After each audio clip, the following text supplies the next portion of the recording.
हमने दी थी कि प्रदोष की आपको बधाई हो। प्रदोष शाम का जो समय होता है, प्रदोष काल जो होता है, उसका वर्णन जब हम करते हैं, ये प्रदोष की पूजन का विधान किसने बनाया, ये प्रदोष की पूजन का नियम किसने बनाया, ये प्रदोष की संध्या काल का, प्रदोष के समय का पूजन का विधान कौन बनाया, ये प्रदोष के समय पर एक बेलपत्र चढ़ाने का विधान किसने बनाया, प्रदोष के समय पर एक समीपत्र चढ़ने का विधान किसने बनाया। प्रदोष के समय पर अगर मान लो कोई भिखारी से भिखारी व्यक्ति भी है जो ठेला चला रहा है, उसके पास में खाने के लिए कुछ नहीं है, फटे कपड़े पहन रहा है, उसकी जिंदगी में कुछ भी नहीं बचा और कर्जे में लदालूम हो गया, एक चावल का दाना अगर वो प्रदोष के दिन, प्रदोष काल में शाम के समय पर शंकर के शिवलिंग पर चढ़ा देता है तो 3 या 4 प्रदोष में उसका कर्जा चूकना प्रारंभ हो जाता है। प्रदोष का विधान इतना ये प्रदोष का वर्णन करा किसने, इतना प्रदोष की महत्वता बताई किसने,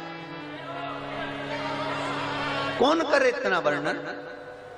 अगर प्रदोष की महत्वता बताने वाला कोई है, इसीलिए मेरे शंकर भगवान माता सती को लेकर कुंभज ऋषि के यहाँ,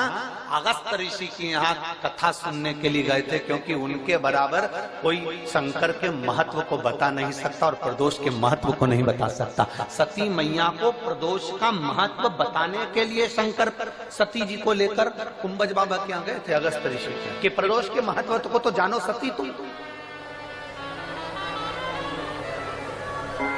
तुम प्रदोष के महत्व को तो सती जानो, तुम प्रदोष के महत्व को तो सती पहचानो कि प्रदोष का महत्व क्या होता है, प्रदोष काल का महत्व क्या होता है, प्रदोष के समय का महत्व क्या होता है। जिस समय पर सूरज डूब रहा हो, चंद्र प्रकाशित हो रहा हो, दोनों का मेल हो रहा हो, ना तो पूरा सूरज डूबा है, ना पूरा चंद्र आया है, ना पूरा अंधेरा है, ना पूरा उजाला है, उस समय को प्रदोष काल कहा गया, उस समय को प्रदोष का समय कहा, प्रदोष काल कहा। अब कई लोग हमसे कहते हैं, गुरुजी आप हमको प्रदोष का समय बताया करो कि प्रदोष काल किसको कहते हैं, प्रदोष का समय किसको कहते हैं। अब एक बात हम आप सबसे कहते, अगर हम समय देखकर बताएं आपको कि शाम को 6 बजे, 6:30 बजे, 6:30 पे लेकर 7:30 के बीच में ये समय है, या 5:30 से लेकर 6:30 तक का ये समय है, या हम तुमको बोल दें कि इतनी बजे ये समय प्रदोष काल का रहेगा या इतनी बजे ये समय रहेगा, तो देखिए कभी कभी ठंड का समय आता है तो दिन जल्दी ढल जाता है, कभी कभी गर्मी का समय रहता है तो दिन बहुत लेट ढलता है। इसलिए समय की गणना से मत चलो, आप तो ये अंदाजा लगाकर रखो कि दिन ढल रहा हो, अंधेरा होना शुरू हो रहा हो, सूरज डूब रहा हो, चंद्र प्रकाशित हो रहा हो, अंधेरा अपना काम कर रहा है, सूरज ढलता जा रहा है, दिन कम होते चले जा रहा है और अंधेरा थोड़ा बढ़ते चले जा रहा है। इन दोनों का जो मिलन का समय हो, अब वो कितनी भी बजे, आप तो बस उसके मिलन का समय निकाल लो, वही समय प्रदोष काल कहलाता है, वही समय प्रदोष काल। सुनना महाराज, सोमवार की प्रदोष पड़ती है तो शंकर भगवान कैलाश पर निवास करते हैं, मंगलवार की प्रदोष पड़ती है तो शिव काशी में निवास करते हैं, बुधवार की प्रदोष पड़ती है तो शिव रजत भवन में निवास करते हैं, गुरुवार की प्रदोष पड़ती है तो शिव गंगा के स्थल पर निवास करते हैं, शुक्रवार की अगर प्रदोष पड़ती है तो शिव नीलकंठ पर विराजमान होते हैं,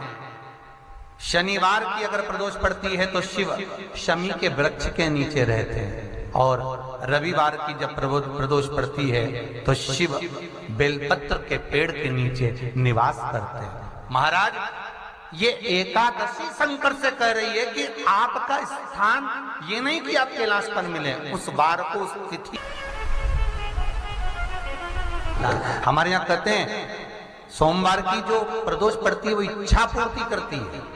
मंगलवार की प्रदोष रोग से मुक्ति देती है, बुधवार की प्रदोष कामना की पूर्ति करती है, गुरुवार की प्रदोष शत्रुओं का नाश करती है, शुक्रवार की प्रदोष सुख और शांति देती है, शनिवार की प्रदोष संतान का सुख देती है, और रविवार की प्रदोष जो काम दुनिया में कोई नहीं कर सकता वो अचूक फल की प्राप्ति रविवार की प्रदोष करा देती है। महाराज ऐसी प्रदोषों का नियम वर्णन किया चाहिए। भगवान कहते ठीक है तू थोड़ी देर खड़ी हो। एकादशी सम्मुख खड़ी हुई, पार्वती जी ने जिस अंगुष्ठ का जल पीने के लिए लिया था हाथ में, बस पीने ही वाली थी, शंकर भगवान ने वही हाथ में जल लेकर एकादशी के हाथ में उसको देकर कहा ले, ये मेरे द्वारा निर्मित एक व्रत है जिसे त्रयोदशी के दिन तूने मांगा है, मैं तुझे देता हूँ। आज इस व्रत का फल मैं तुझे प्रदान करता हूँ। अब तू जिस जीवात्मा को लेकर जाएगी उसका पाप प्रबल नहीं होगा। किसी स्त्री पुरुष बालक बुजुर्ग जो भी होगा जिसने प्रदोष का व्रत करा होगा वो जीवात्मा को तू किसी फल की कामना से नहीं स्वतः ही लेकर चली जाए, उसमें कोई कामना नहीं है। बन सके जीवन में 11 प्रदोष या 26 प्रदोष करने के बाद आप उसका उद्यापन कर कर विराम भी दे सकते, पर जीवन में एक बार प्रदोष का व्रत मौका मिले, जिस कामना से जिस दिन का भाव आपके मन में आए कि मुझे रोग से मुक्ति पाना है तो ये प्रदोष मुझे करना है, मैं और रोग मुक्ति के लिए हम मंगल जो भी आपके मन में आ रहा है, संतान प्राप्ति के लिए शनिचरी प्रदोष आप उसका स्मरण करें। फिर लिखा शिव महापुराण में, बड़ा सुंदर लिखा वेदव्यास जी ने, मान लो आप प्रदोष का, लिखा शिव महापुराण में, बड़ा सुंदर लिखा वेदव्यास जी ने, मान लो आप प्रदोष का व्रत नहीं कर सकते, आप अगर व्रत नहीं कर सकते तो प्रदोष के दिन प्रदोष काल में शाम का समय सूर्यास्त का कुछ पल कुछ घड़ी के पहले से लेकर बाद तक का प्रदोष काल के अंतर्गत आप शंकर जी के मंदिर में जाकर 1 लोटा पानी 5 बेलपत्र भी अगर समर्पित करते हैं तो संपूर्ण प्रदोष का फल आपके भाग्य में प्रबल हो जाता है। शत में नमक का सेवन वर्जित होता है। कारण क्या कारण होता है? उसका एक कारण माना गया नमक की वर्जितता। जिस समय पर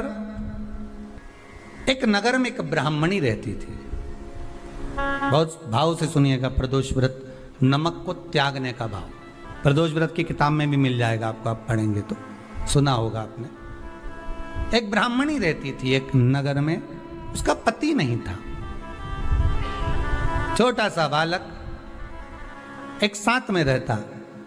छोटा सा बालक। अब ब्राह्मण के घर की धर्म पत्नी है, ब्राह्मण कर्मकांड करने वाला, पूजन करने वाला, पाठ करने वाला, अनुष्ठान करने वाला, पूजन करने वाला, मंत्र जाप करने वाला, भगवत भक्ति में डूबने वाला। ब्राह्मण तो चले गया, ब्राह्मणी बच्चे के साथ रह रही, क्या करे वो, अकेली निवास कर रही है, अकेली रह रही है। और ब्राह्मणी बच्चे के साथ भ्रमण करती रहती, घूमती, कहीं कहीं दर दर जाकर कुछ भिक्षा को मांग कर लेकर आ जाती, और भिक्षा लाने के बाद में